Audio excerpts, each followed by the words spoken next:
Welcome back, friends. Carrying forward from the discussion which I had with you in my last session, I'll take a chord from the perspective I tried to build up around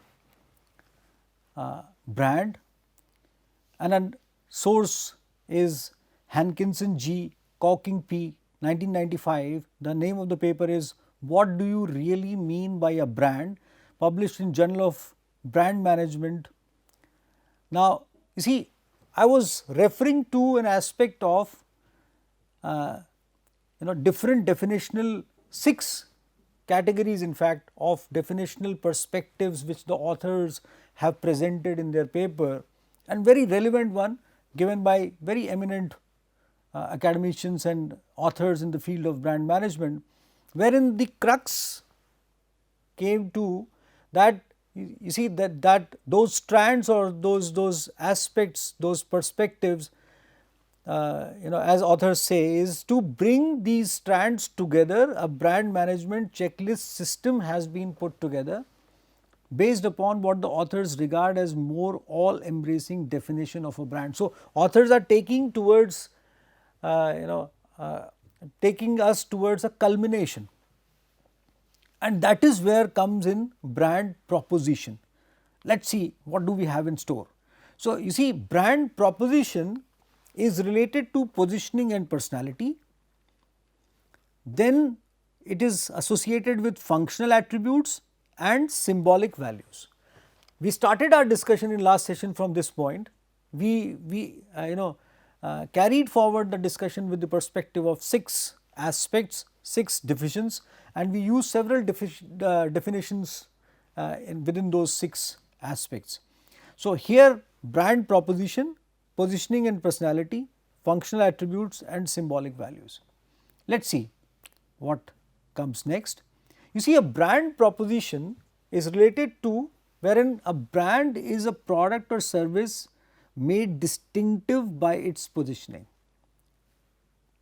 Remember last session we talked about Rees and Trout talking about positioning. So, distinctive by its positioning, relative to the competition and by its personality.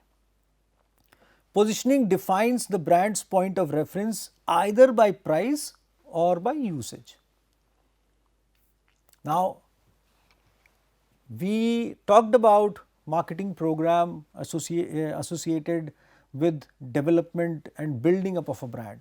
Here comes the mention to price as well. Personality consists of a unique combination of functional attributes and symbolic values with which the target consumer identifies. Now, this is given by Hankinson and Cocking as far as when they say that they are putting up the strands together. So, for the purpose of analysis, there is a 3-part definition of a brand which involves personality. Probably we can talk about ruggedness. I mentioned about Levi's jeans, competence, for example Volvo, and Mercedes Benz, BMW, Toyota, and then sophistication, Rolex, Mont Blanc, and several others. And we talked about Nakshatra as well. Then, apart from personality comes in positioning. I initiated my discussion from IITs. What positioning IITs they have in the minds of students, recruiters, in general all, and otherwise. Then comes in target consumer. So, personality, positioning, target consumer. Now, here comes in, and we are talking of brand proposition. So, here comes in an element of value proposition. The primary purpose of a brand is to create market value by identifying the company's offering, differentiating it from the competition, and delivering benefits above and beyond those delivered by the product and service aspects of the offering. How to take a consumer ahead beyond that particular product which seems to be a product. For example, I have been mentioning examples of McDonald's and Dunkin' Donuts and Pizza Hut and so on, and you may choose any of such products basically, because that will give us a very strong conceptual build up around what we are talking of. So you see, a simple donut is a means of satisfying your hunger, but then how Dunkin' Donuts take you to that kind of a level wherein you feel happy about consuming that product. And you may actually think of this aspect in terms of a samosa prepared by, cooked by a local restaurant you like, actually some famous restaurant or some famous shop in your area whom you rely upon, whose quality has been judged and it has been consistent for a number of years, and it's a favorite shop you you prefer to choose when you wish to purchase samosa or dosa for that matter, or any such product basically. It's not necessary that everyone knows their name. So you see, value proposition is wherein that particular thing brings delight to you, and that is why this perspective talks about a brand associated to company value, customer value and collaborators value, and there is an overlap in all these three, and that is where optimal value proposition comes in. It's a dimensional method of explaining that how all these things they come together and where the customer feels that. Although I would try to introduce another aspect, that we talked about tangibility and intangibility earlier, and here I would wish to suggest that intangibility in a value proposition becomes quite prominent in due course of time. And we talked about this when a customer wants to look at a brand with his own perception and perspective. So that also plays a very important role, wherein cognitive and affective aspects they meet each other. Brands as a means of creating customer value.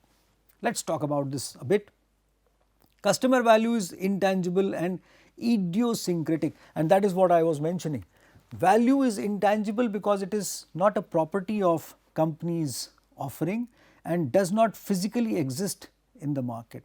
It is associated with so many aspects, and that is why I mentioned about dosas and samosas and mithai and petha you like or peda you like. For example, you go to Mathura and then you like the peda and so on.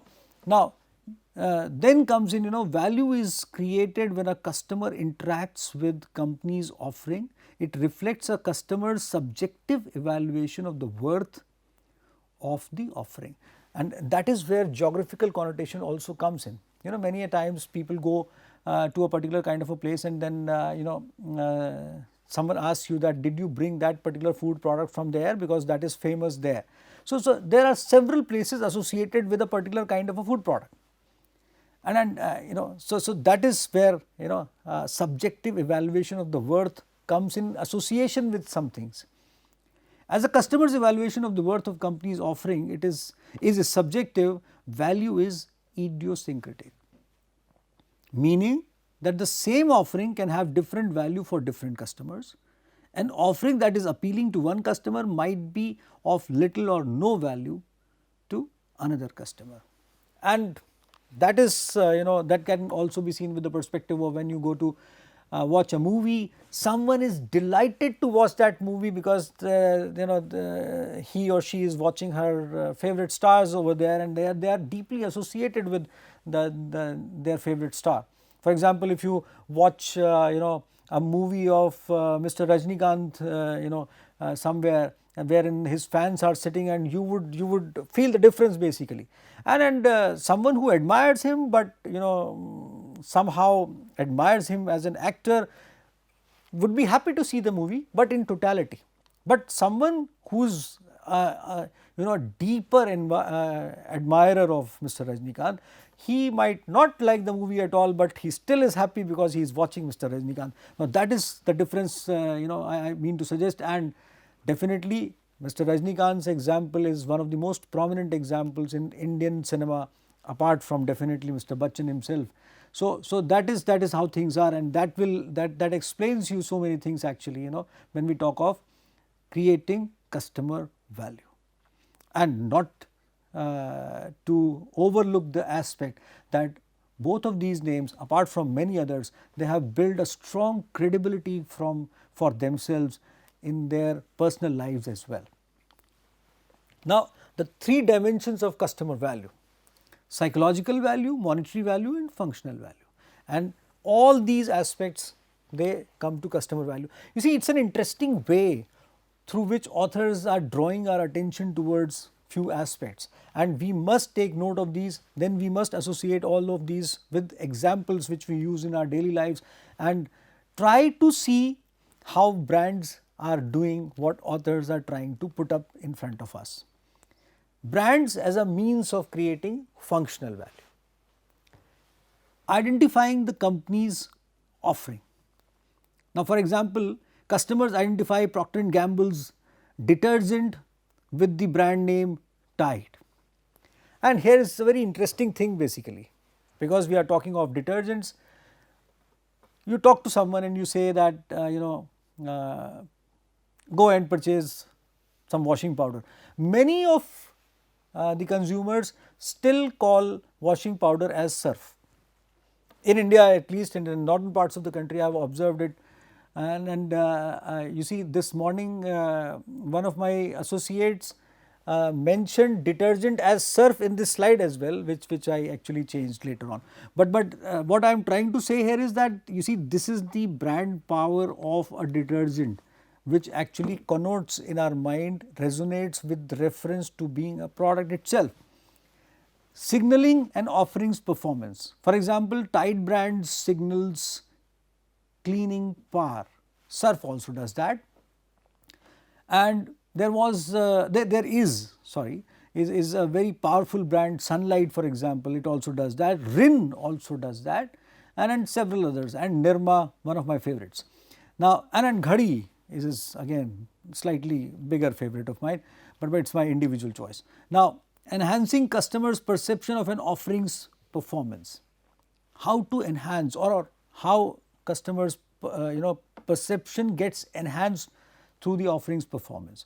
Now, for example, brand signaling wealth. Patek Philippe watches, Bugatti. Then, in terms of professional expertise, Bosch construction tools and Mont Blanc. And then there are several business accessories of Mont Blanc, can serve the functional benefit of establishing an individual's credibility and facilitating business transactions. This can very well, be associated with several banking organizations also, and this can be very prominent in terms of service industry actually, and it is very prominent in terms of hospitals and healthcare also. So and Arvind Eye Care is one of the favorites I have in mind. Then Narayan Hrudayalaya is there, then Max Hospitals there, Fortis is there, Medanta is there, and several other hospitals which are professionally doing excellent, and it is not that others are not doing good, several others are doing excellent. So that is how perception perspective is associated with as far as the service situation goes. Brands as a means of creating psychological value, conveying emotions. Coca-Cola, खुशियों की चाबी. You see, it's so engrossing basically. You have a bottle of Coke in your hands, this message is in your mind, खुशियों की चाबी. You feel like opening up happiness basically. Sometimes you do, and I have realized that people actually thinking in terms of these kind of connotations, their mood is slightly fluctuative, and when you open up a bottle of Coke, you really feel खुशियों की चाबी. This evokes feelings of happiness and affection. Nike Just Do It evokes a sense of leadership, and I remember Adidas, wherein Break Free was a very successful campaign of Adidas. So that again does well. Kodak has been a very long success story. So Share the Movement, Share the Life, and then several others. And there are and in films and cameras or those kind of products, for example Nikon, Canon, and there are several beautiful enduring, because pictures, they create memories. So these products, they definitely talk about those elements with reference to pictures and creating memories. Now come in enabling self expression. Now for example, brands like Harley Davidson, Abercrombie and Fitch stand for different types of lifestyles. And there are several other brands, for example Raymond's, and it is one of my favorites actually. So a Raymond man. Now you see, well, definitely the responsible side of a person, the responsible side of a human being, and that reminds me of one of my favorite campaigns. I think it was Ariel campaign, wherein a father realizes after a long time that he never learned to participate in household chores while he watched his daughter doing so many things. A working woman taking care of her children as well as her husband also, and family things also, and he leaves a note to his daughter that now onwards I would support your mother in household tasks basically. That was one of my favorite campaigns. So again you see that is wherein a person getting responsible while learning from his daughter. Now that's a wonderful thing basically. So there are several kinds of elements as far as when we talk of enablement of self expressions, enabling self expressions, and advertisements related to small children, beautiful kids, and those they happen to bring in lots of self expressions. Now signaling societal value, for example UNICEF, CARE, World Wide Fund, and so on. So there are several organizations which actually bring these elements to fore. Brands as a means of creating monetary value. Now signaling an offering's price, for example, enhancing an offering's monetary value. Now for example, the financial benefit of brands is particularly prominent in the case of collectible items, for example. To illustrate, a 1936 Bugatti sold for over $30 million in 2010, as the paper mentions here. So significantly higher than warranted by its functional value as a means of transportation.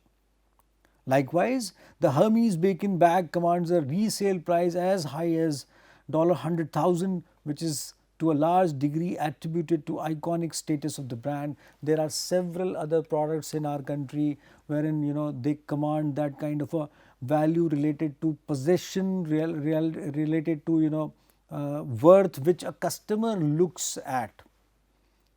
There are some precious books, there are several precious paintings, there are artifacts.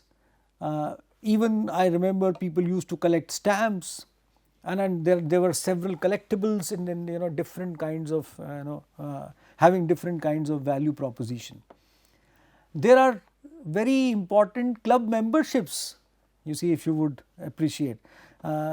Several years people wait to enter into those clubs as members, and they put up high value. Sometimes memberships are given at a particular price, and I have heard that sometimes they are auctioned, and there are several other kinds of elements associated with that.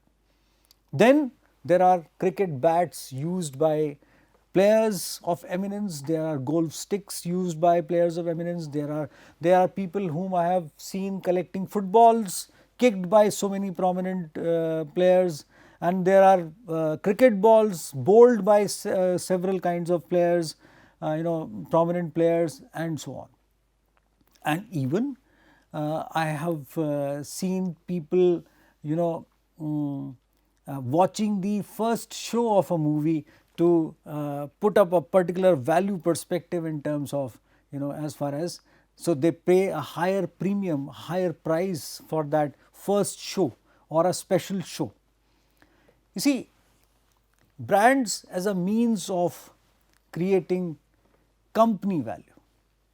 And I will be spending few moments with this kind of a perspective, because one thing which we should remember here is, when we talk of brands, and I tried to demarcate those in terms of, when I said that brand means for consumers, brand means for manufacturers. Now here I would try to introduce a particular kind of a category in a preceding discussion, wherein organizational branding, or let us say company value, and it is not a simple thing, it is a very important thing, because that company might be associated with something which is not directly related to you as a consumer.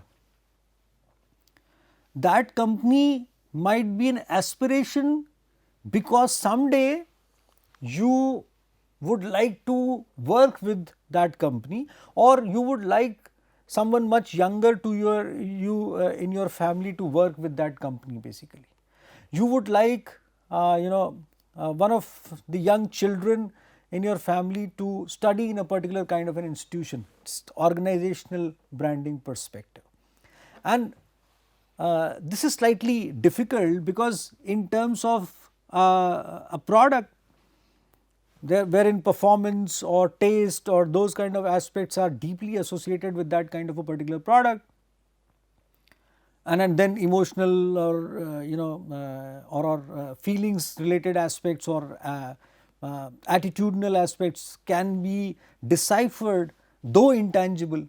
But in, for example, let us say Infosys, it gives you lots of sense of respect about this organization, which comes from the fact that it has done so much for our country. But again, the point is, many of us do not have straight relationship with Infosys, kind of. Although we know about Mr. Narayan Murthy, how he developed this organization, Mr. Nandan Nilekani, how he actually developed, and several other people who have been the founders and founding members of this organization, how they have played very specific roles in the development of this country. But again, the point is that how that has come to us in terms of a brand value is again a very difficult thing for us to decipher. You see, brands can encourage customer demand, amplify the impact of other marketing efforts, and can facilitate the hiring and retaining of skilled employees. And that is why I mentioned that organizational branding, the names of the organizations are related to aspirations associated with people's perspective on getting associated with those organizations somehow. Although there are many banking products or software products which probably are touching our lives in day to day lives, which are being developed by Infosys and Tata Consultancy Services, for example. But again, the point is, we do not know about those. Their customers, they know about that. But why we aspire to be associated with TCS? Why? And the testimony to this is that if something in terms of a news comes about Infosys and TCS, you would definitely be interested in that. And just to mention that the stockholders, they have a very specific value about these organizations in terms of their investments, the growth of the investments, the security of those investments, and several other aspects which a stockholder looks at.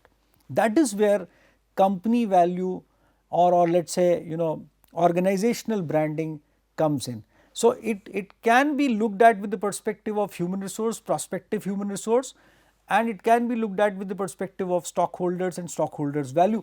Now one more thing, if these companies, they decide to come up with a product which might touch our lives in due course of time. They, for example, they come up with an institution, they come up with a university. Many of these organizations, they are coming up with educational institutions, and those educational institutions from day one are enjoying that kind of a brand equity which these names they carry with themselves. There are several universities which have been developed by such organizations nowadays, and India is going through a very important phase of educational development and institutional development in terms of educational institutions now. Then comes in brands can generate incremental revenues and profits, can increase the valuation of the company, and can create a separate company asset as well. So that is what I was mentioning in terms of building up the perspective around as far as the stockholders value goes. Now just to mention, when Tata Consultancy Services they came up with their initial public offer IPO, the brand valuation mattered a lot actually. And that is an interesting and important story, because that brand valuation took a different took TCS to a different level actually, wherein it became a major contributor not only in terms of the economic development of our country, but Tata Sons as a core organization, as an investing organization in different Tata organizations, and Tata organization as a conglomerate as such also. So just to give you a brief idea on how brand value of a company which was private limited comes up with an IPO, is valued at a particular kind of a level, and I will be going on the valuation process of organizations in due course of time in my discussion. That is going to be a very interesting part, and I would not be utilizing lots of mathematics in that, but would be giving you a fair idea of how brands are valued in due course of time. So that you see that justifies our discussion, wherein that gave a new beginning to an era which TCS entered into, from being a private limited company to what they are now. Now brands as means of creating collaborator value. Now this is one of the most important aspects and one of the last from my side in this session. Brands can enhance the attractiveness of collaborators' offerings, and co-branding can strengthen collaborators' brands. We will realize in due course of time in several of our discussions and examples, and in our daily life also we can appreciate this fact, that many a times it is very necessary and important for organizations to come up as co-brands, because it is not only important for building a relevance for the consumers or customers, it is also important for them to grow together to survive in this highly competitive world. Now for example, Intel and Dell, or Intel Inside campaign with several organizations, and one very important prominent collaboration between HP and Dell, they collaborated with Intel for powerful laptops also, and several other organizations for that matter. Now this co-branding perspective, this collaboration in terms of developing the brand as such, strengthens the assurance levels which is required by the customers. I mentioned about De Beers. Now several jewelers, they mentioned that they are using De Beers diamonds, because not only the fact that De Beers actually enjoys a strong brand equity in the minds of the customers because of the assurance they have in terms of their brand. Also that assurance emanates or couples up with the assurance this jeweler who are using their diamonds wants to bring in as far as the minds of customers goes. I should mention ISI here basically. Now ISI in itself is a benchmarking organization which marks the credibility of several products in India. They have been doing that. Now ISI itself is a brand, because there was a time when people wanted to know that if somehow a particular product is ISI marked, and then there are For example, one of my favorites is eyeglasses. Now, you see, the frame can be a prominent kind of a brand. For example, you may choose to purchase it from any branded, any organization which is known for their brand value. But then if you say that, for example, the lens is Carl Zeiss, then it brings on a very different kind of a thing basically, and Carl Zeiss and several other organizations, they came up together for prominently projecting that. Now, the last part is that greater customer demand for strong brands and the ability of these brands to command higher price points can lead to higher sales, revenues and profits for entities collaborating with these brands. And then you see, Asus collaborated with NVIDIA for powerful gaming laptops also. So, again a collaboration which brings a meaning to what customers may like to have. So, this is how when we say brands as a means for X, brands as a means for Y, brands as a means for creating collaborator value, brands as a means for creating functional value. So, how brand in itself becomes a means for developing value. I take a pause here. I will be coming back to you next time with customer based brand equity discussion, and that will open up lots of thoughts in our minds, and that will strengthen our understanding as far as brand management goes. Till then, just wait for me. I will be back. See you next time. Goodbye.